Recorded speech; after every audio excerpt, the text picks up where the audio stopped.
Bajo el título Salud Mental, Madrid Diario ha organizado la segunda jornada de Salud del Futuro este lunes en el Colegio de Arquitectos de Madrid.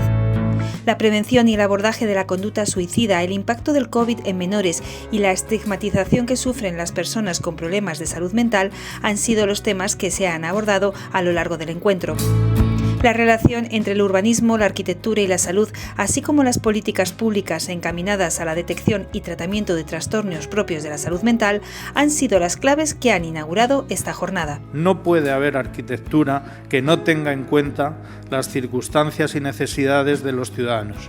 Desde una vivienda unifamiliar hasta un museo, un espacio público, todo tiene que estar pensado desde el punto de vista de la salud, de qué va a ser más saludable en los tiempos extremos que tenemos en una ciudad como Madrid. Desde el año 2018, la plantilla de salud mental ha crecido en más de 700 profesionales en nuestra región.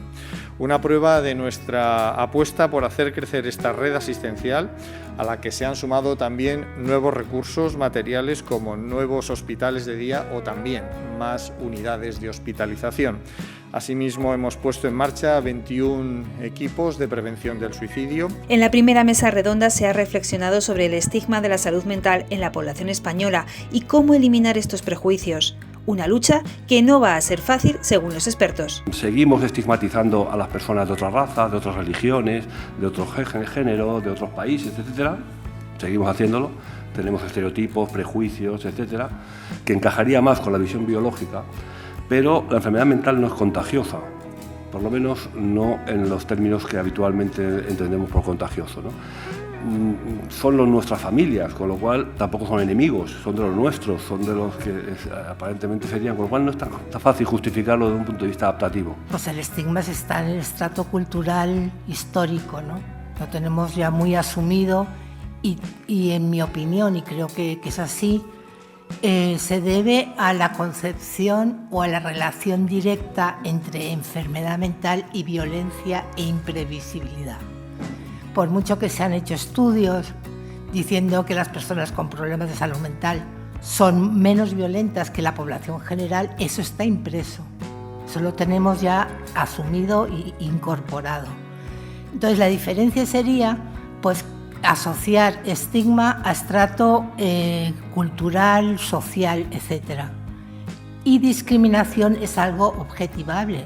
El 17% de personas con discapacidad por un diagnóstico de salud mental accede a un empleo. Solo el 17%. Es decir, hay muchísimo que hacer. En primera persona no les gusta hablar. Es más, hay gente que rechaza radicalmente que le digan que es un enfermo.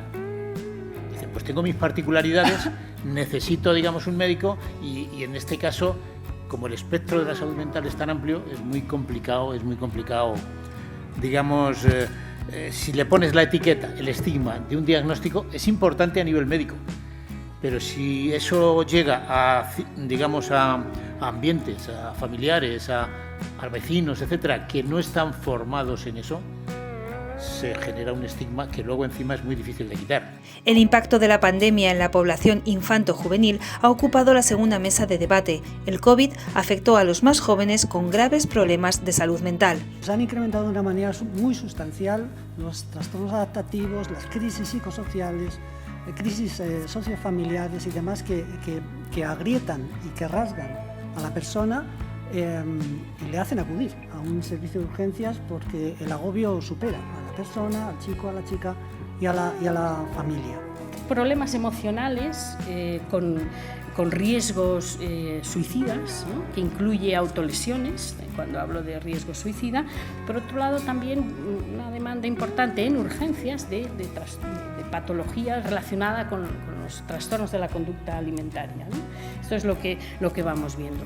¿Qué hemos visto en la hospitalización a partir de la pandemia? Lo mismo, incremento en la hospitalización, con una presión muy importante para hospitalizar. Eso significa ya pacientes graves, trastornos mentales graves, ¿no? En la pandemia pasa algo que es histórico en España, histórico para Madrid también. Por primera vez alguien dice, vamos a parar y vamos a crear un plan de acogida que tú diseñaste. Por primera vez alguien dice en educación, señoras y señores, igual esto que hemos vivido merece que nos paremos un poquito a reflexionarlo, ¿no? Igual esta experiencia no es solo que se pase, hay que hacer algo con lo que ha pasado. Esta experiencia ha dejado y va a dejar improntada a nuestra sociedad y va a dejar improntado a esos niños, y esa impronta es lo que se conoce como trauma. Prevenir el suicidio poniendo el foco en los aspectos constructivos para luchar contra una tendencia cada vez más creciente en España es una de las conclusiones en las que coincidieron los expertos. Siguiendo ese modelo hay que ir hacia un plan de prevención del suicidio. Evidentemente no tenemos aquí nadie en esta sala, hasta donde yo sé, que pueda tener un papel de decisor, pero yo creo que hay que decirlo siempre, porque se habla de vez en cuando y periódicamente, aparece en la prensa que se va a montar, que se va a mover, pero a día de hoy pasa el tiempo y no lo tenemos. Hemos empezado a hacer un proceso de formación general donde vamos a pasar todos con independencia de que seamos médicos, psicólogos, enfermeros, trabajadores sociales, auxiliares o las personas que trabajan en recepción.